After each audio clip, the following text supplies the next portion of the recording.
Primera lectura. Jonás se disgustó mucho de que Dios no hubiera castigado a los habitantes de Nínive, e irritado oró al Señor en estos términos: Señor, esto es lo que yo me temía cuando estaba en mi tierra, y por eso me di prisa en huir a Tarsis. Bien, sabía yo que tú eres un Dios clemente y compasivo, lleno de paciencia y de misericordia, siempre dispuesto a perdonar. Ahora, Señor, quítame la vida, pues prefiero morir a vivir. Pero el Señor le respondió: ¿crees que hay motivo para que te enojes? Jonás salió de Nínive y acampó al oriente de la ciudad. Allí construyó una enramada y se sentó a su sombra para ver qué pasaba con Nínive. Entonces el Señor Dios hizo nacer una hiedra que creció tan tupida que le daba sombra y lo resguardaba del ardor del sol. Jonás se puso muy contento por la hiedra. Pero al día siguiente, al amanecer, el Señor envió un gusano, el cual dañó la hiedra y se secó. Y cuando el sol ya quemaba, el Señor envió un viento caliente y abrasador. El sol le daba a Jonás en la cabeza y lo hacía desfallecer. Entonces Jonás deseó morir y dijo: prefiero morir a vivir. Entonces el Señor le dijo a Jonás: ¿crees que hay motivo para que te enojes así por la hiedra? Contestó él: sí, y tanto que quisiera morirme. Le respondió el Señor: tú estás triste por una hiedra que no cultivaste con tu trabajo, que nace una noche y perece la otra. Y yo no voy a tener lástima de Nínive, la gran ciudad en donde viven más de 120,000 seres humanos que no son responsables y gran cantidad de ganado. Palabra de Dios.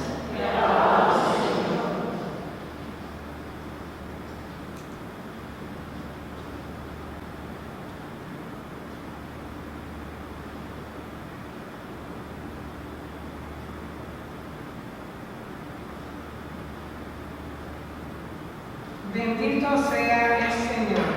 Bendito sea el Señor. Que alaben al Señor todas las naciones, que lo aclamen todos los pueblos. Bendito sea el Señor. Porque grande es su amor hacia nosotros, y su fidelidad dura por siempre. Bendito sea el Señor. Nos ponemos de pie.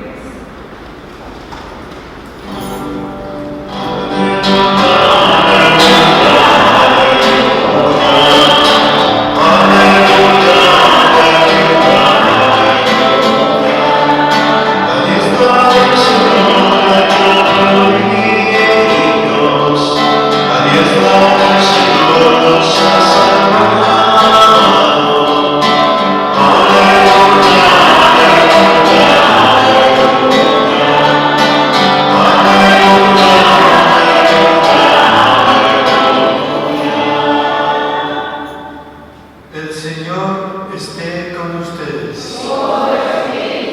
Lectura del Santo Evangelio según San Lucas. Un día Jesús estaba orando y cuando terminó, uno de sus discípulos le dijo: Señor, enséñanos a orar, como Juan enseñó a sus discípulos.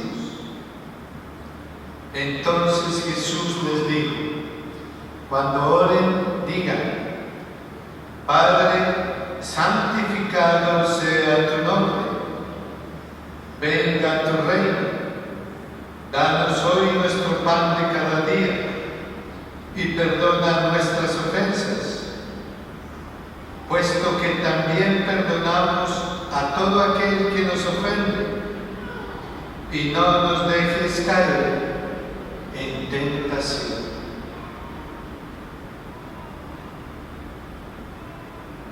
Palabra del Señor.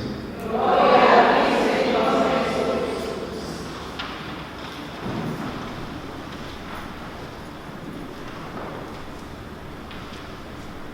Una de las cosas que me maravilla de la liturgia es que, como alguien dice, es como el sol moviéndose alrededor de la tierra. El sol, cuando se mueve alrededor de la tierra durante el año, va progresivamente iluminando las diferentes partes, los diferentes lugares del planeta, y no descansa de hacerlo. Y así hace la palabra en aquellos que tratamos de estar allí. Esa palabra que nosotros escuchamos, que, como bien decía Jesús, no es mi doctrina. Eso es grande. Estos días he pensado tanto en eso. Jesús mismo, la palabra de Dios, por eso se llama así, dice: es que no es mi doctrina. Y todo lo que ustedes escuchan ahí es lo que el Padre, mi Padre, me dijo que viniera a enseñarles.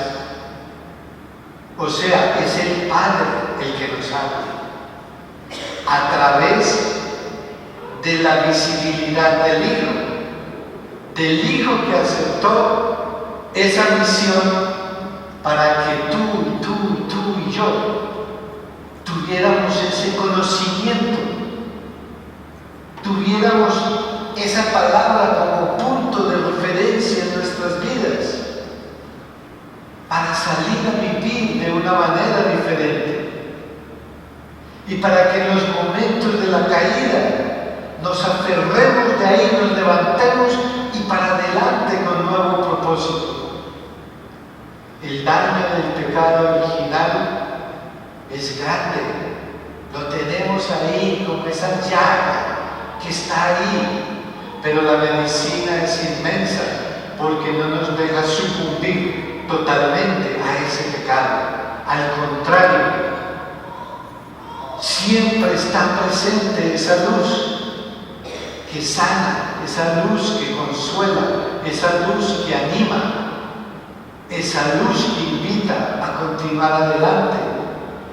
Porque algo que tenemos que tener bien claro siempre es que esto apenas está comenzando.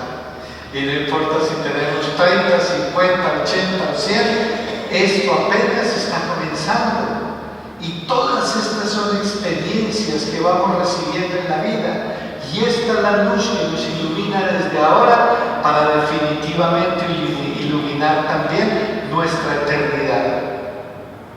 Por eso necesitamos estar allí.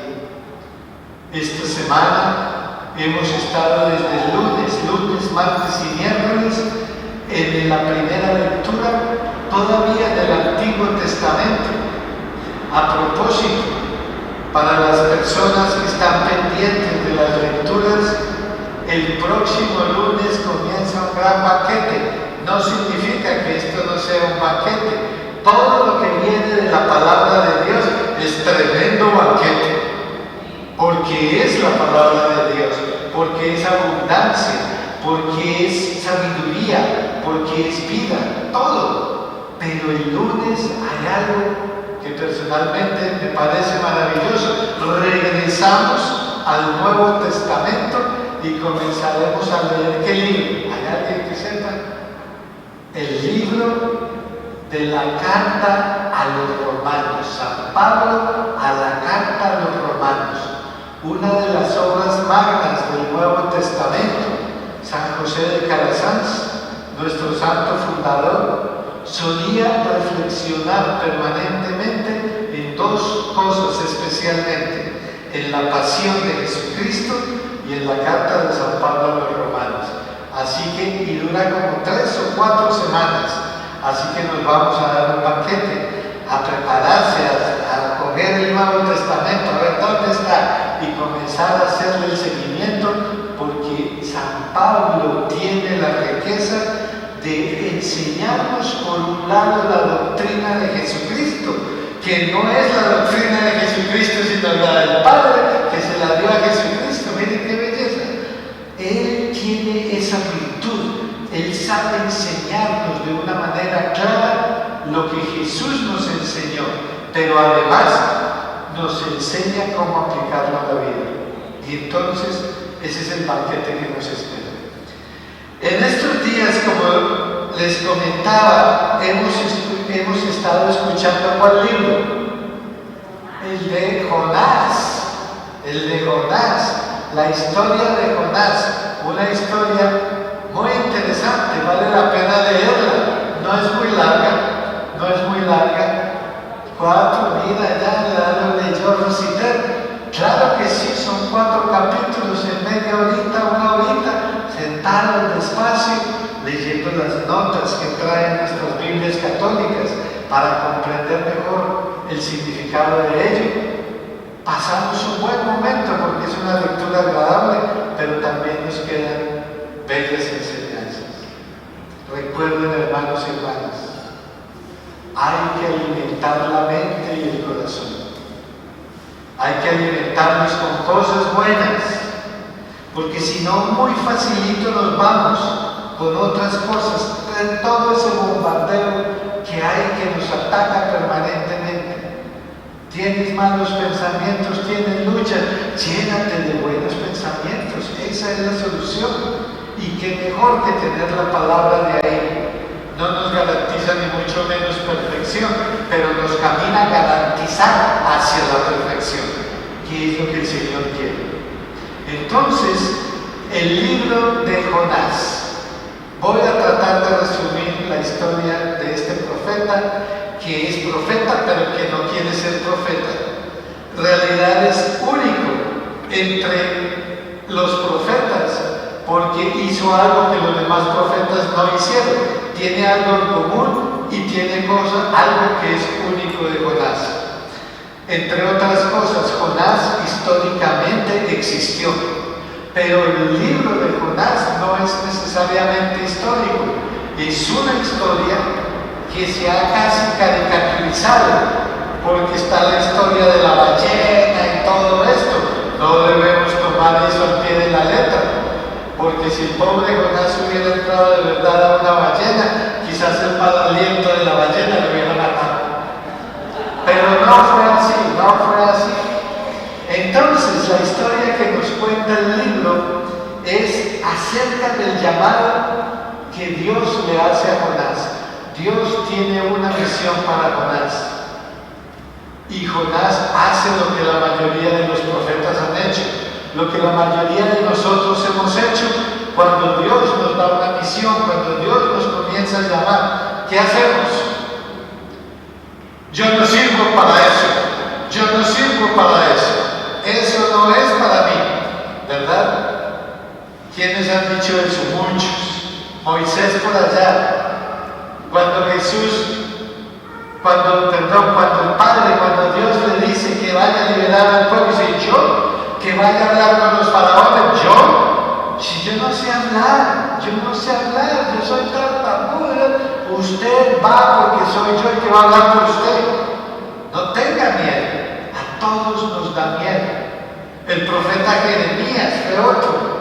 Cuando el padre le da una misión, que que dices que yo soy muy joven. Es que no se trata de que sea joven o viejo. Yo cuando te doy la misión te acompaño.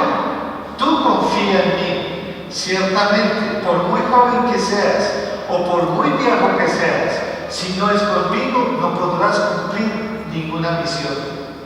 ¿Verdad? El profeta Isaías, cuando a ese gran profeta, bueno, todos son grandes, pero cuando el Señor le da la misión, él dice: yo soy un hombre de labios impuros. Y entonces, y sin embargo, termina siendo ese hombre que de sus labios, de su escritura, salieron esas páginas maravillosas que profetizan tantas cosas tan bellas de Jesucristo, de la venida de Jesucristo y de su paso por este mundo. Entonces, queridos hermanos y hermanas, hay una parte positiva en eso. Ellos reconocen su punto débil, ellos reconocen su punto frágil, pero piensan que la labor la tienen que hacer con sus propias fuerzas. Allí está el error. No son ellos, no eres tú, no eres tú en tu casa, no eres tú en tu familia, no soy yo en la parroquia, no somos nosotros, es a través de nosotros el Señor actuando. Tú embarrándola, yo embarrándola, todos embarrándola y el Señor arreglándola. ¿Ve qué lindo es? El que actúa. Por eso tenemos que entrar en esa confianza, en esa relación íntima con Él.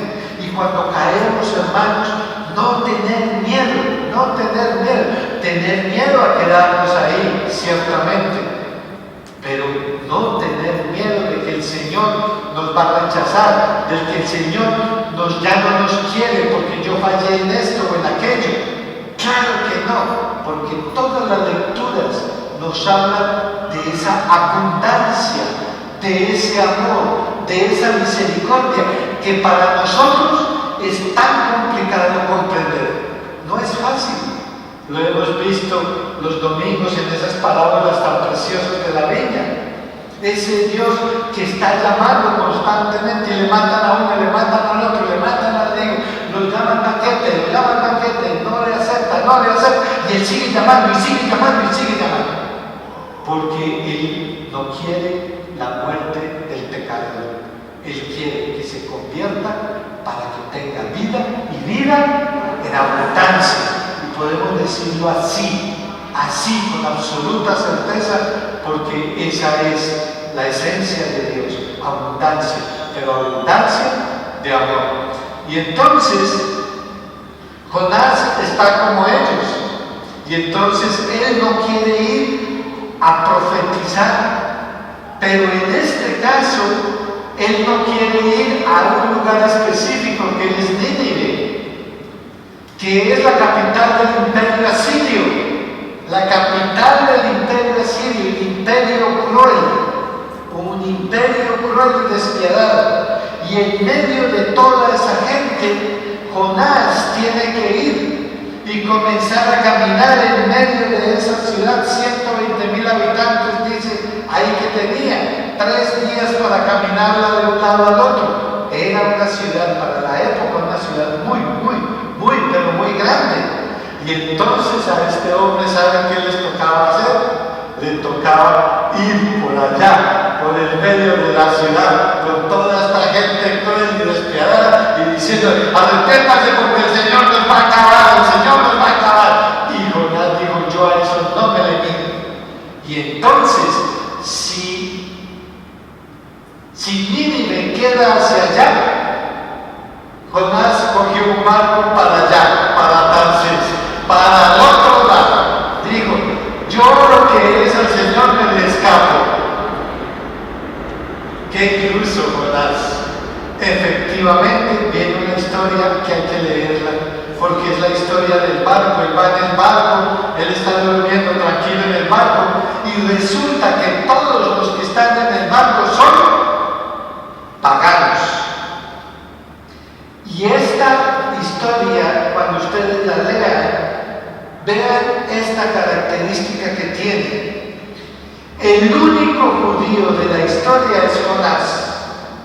El el pueblo escogido. Todos los demás son paganos. Y en la historia todos los demás son los buenos y Jonás no pasa la prueba. No pasa la prueba. Y entonces él está allí y los marineros y todos van asustados. Ellos tienen sus dioses, les piden todo eso, pero respetan también a Jonás. Y le dicen, ¿qué crees que es lo que pasa? Y él dice, yo he ofendido a mi Dios, yo he ofendido. La única manera de que esto se calme es, tírenme al mar, tírenme al mar. Y ellos tratan de salvarlo, estos paganos. A veces los que menos pensamos que nos pueden enseñar son los que más nos enseñan. Ellos trataron de salvarlo, pero al final se dieron cuenta de que no había otra salida y es cuando lo tiran al mar. Y cuando llega este animalito y se meten a Jonás por su boquita y dicen que allí se quedan 3 días. Es una historia que más adelante la iglesia la toma para simbolizar los 3 días que Jesús estuvo muerto en el sepulcro, ¿verdad? Los 3 días que estuvo allá, padeciendo, bajando a los infiernos y regresando para salvarnos a todos. Es esa más o menos, pero en ese momento la historia dice que la ballena lo salvó finalmente y lo tiró allí. Y adivinen quién se le apareció a Jonás. El Señor. Allá cuando estaba, me lo imagino en esa playa, medio agotado, digo, uy, de la que me salvé, pero ahora sí estoy libre. Cuando de pronto escucha una voz que le dice, hola Jonás, aquí estoy yo, el Señor. Y el Señor le dice, vete a Nínive a llevar el mensaje que yo te mandé. Y Jonás se va para Nínive. Ya como que se dio cuenta que no se podía escapar. Se va para Nínive Jonás. Y él estaba pensando, por lo que nos dicen las Escrituras, estaba pensando, para que yo irme a predicar que los va a destruir. Si este Señor lo único que tiene es perdonar a la gente y todo eso, me va a hacer quedar mal a mí, ¿verdad? Pero se va y comienza a profetizar que si ellos no cambian su vida, serán destruidos. ¿Y saben qué sucedió? Se arrepintieron, lo escucharon. Y desde el rey para abajo se rasgaron las vestiduras, creyeron en el mensaje de Jonás. Él que en su mente se había hecho 1.000.000 de historias, estos me van a matar, me van a hacer. ¿Cuántas veces nos llenamos la cabeza de historias? Nosotros tenemos una imaginación muy grande y de una historia así comenzamos a hacer conexiones y nos complicamos todos nosotros. Eso le sucedió a Jonás. Y sin embargo, cuando llegó la hora de la verdad, ni lo maltrataron, ni le hicieron nada, sino que le creyeron y el pueblo de Nínive se arrepintió. Y con el arrepentimiento que vino, el perdón. El perdón. Regla absoluta. Regla absoluta. Mientras haya perdón y arrepentimiento, hay salvación. Reconocer el pecado es salvación, es perdón, es vida nueva. Y entonces eso le sucede a los ninivitas, se salvaron. Pero había uno que no estaba contento. ¿Quién era? Jonás. Jonás no estaba contento. Vamos a ver si encuentro aquí esa parte porque vale la pena leerla. Y entonces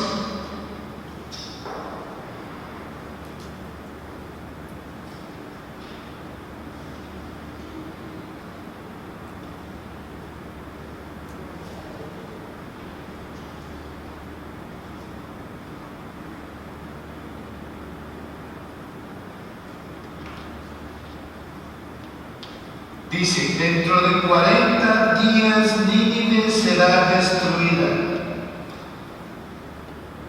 Y ellos dicen, Quizá Dios se arrepienta y nos perdone, aplaque el incendio de su ira y así no moriremos.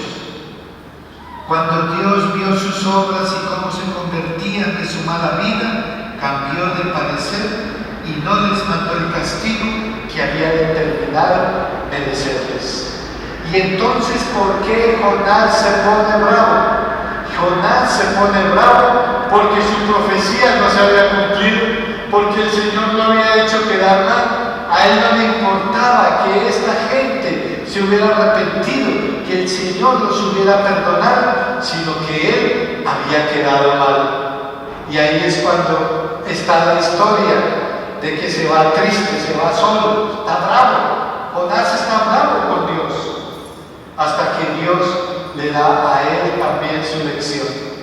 Y él está por allá en el desierto, sentado, abrazado de sol, y Dios dice la historia que hace crecer una hiedra que le cubre y le da sombra.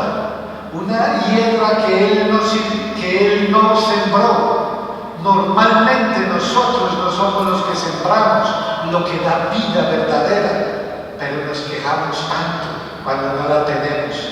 Y entonces dice que estaba feliz Jonás ahí, cubriéndose de la hiedra, cuando el Señor mete un gusanito y al día siguiente le quitó la hiedra, le quitó la sombra. Y entonces Jonás vuelve a ponerse bravo y le pide inclusive la muerte. Y le dice el Señor: ¿y tú crees que tienes razón para ponerte bravo? Y le dice: pues claro que sí, ¿no ves cómo estoy sufriendo aquí? ¿Cómo no me voy a poner bravo? ¿Cómo se va a poner bravo usted si esa hierba no la sembró usted? ¿Y cómo cree que yo no voy a estar contento cuando un pueblo de 120,000 personas se ha arrepentido y yo lo que quiero es que tengan vida y vida en abundancia? Ese es el mensaje de Dios que para nosotros tantas veces es difícil comprender. Dios siempre nos está dando la posibilidad de la vida. Nosotros somos los que estamos allí, acabando y juzgando al que cae, ¿verdad? Dios está allí levantando. Dios nos conoce a todos desde las raíces del corazón, y Él por eso nos da a todos, sin ninguna excepción, todas las oportunidades que necesitamos para que cambiemos nuestra vida. Ciertamente, lo que necesitamos es tener la claridad, por medio del mismo Dios que nos va a salvar, en dónde es que estamos fallando, y pedirle siempre al Espíritu Santo que nos ayude a corregir, que nos ayude a crecer, que nos ayude a ser nuevos seres humanos cada día. Vale la pena leer. Amén. Amén. Vale la pena darle una lectura a este libro y meternos nosotros allá, meternos nosotros en la historia, porque ya en el Evangelio damos un salto gigante, vamos hasta el Evangelio, y cuando los discípulos le piden a Jesús: enséñanos a rezar, nos da ese regalo tan grande, que vamos a rezar todos juntos para terminar esta reflexión. Vamos a rezarlo pensando lo que dice cada palabra, porque si Jesús nos lo enseñó, es porque el Padre le dijo a Él que nos lo enseñara. Vamos a decir despacio. Pueden quedarse sentados si quieren, o de pie como quieren.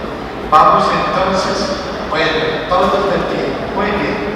Y vamos a repetir esas palabras que el Padre mismo nos dejó y que dice: Padre nuestro que estás en el cielo, santificado sea tu nombre. Venga a nosotros tu reino. Hágase